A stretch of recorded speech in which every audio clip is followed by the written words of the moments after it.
Hi hello నమస్తే అండి. Welcome back to my channel Soumya Katuri. మళ్ళీ కొత్త వీడియోతో మేము ముందుకు వచ్చేసాను. నా ఛానల్ని మొదటిసారి చూస్తున్న వారైతే please like share and subscribe చేసి నన్ను సపోర్ట్ చేస్తారని అనుకుంటున్నాను. చలో మరి వీడియోలోకి వెళ్ళిపోదామా. ఈరోజు నేను చేయబోయే వంట వచ్చేసి పాలకూరతో పప్పు అండి. పాలకూరతో పరటాలు, పప్పు, ఇంకా చాలా రకాల ఐటమ్స్ చేస్తూ ఉంటారు. కానీ అన్నిట్లో బెస్ట్ నాకైతే పప్పు బాగా నచ్చుతుందండి. ఎంతో హెల్తీ కూడా. కాకపోతే పాలకూరని బాగా వాష్ చేసుకోవాలి. అది చాలా చాలా ఇంపార్టెంట్ అండి.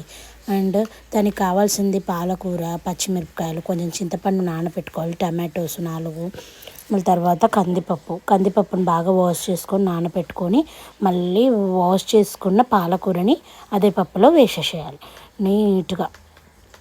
చూడండి వీడియోలో చూపిస్తున్నట్టు.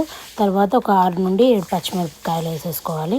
దాని తర్వాత కొన్ని టమాటాలు కట్ చేసుకొని అందులో యాడ్ చేసుకోవాలి. ఇప్పుడు టమాటోలు 4-5 ఎంత యాడ్ చేస్తే అంత టేస్ట్ వస్తుందండి. నెక్స్ట్ ఒక 1/2 టేబుల్ స్పూన్ పసుపు కూడా ఇంపార్టెంట్ కదండి.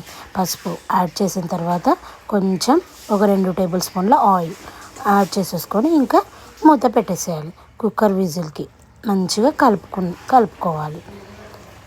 మొత్తం కలిపిన తర్వాత అప్పుడు విజిల్ పెట్టేసేయాలి. మంచిగా విజిల్ పెడితే కుక్కర్ చాలా చాలా ఎమ్మి పప్పు అనేది రెడీ అయిపోతుంది. చూడండి పక్కకు నేను రైస్ కూడా పెట్టేసుకున్నాను. ఎంత టేస్టీగా ఉంటుందంటే అంత టేస్టీగా ఉంటుంది.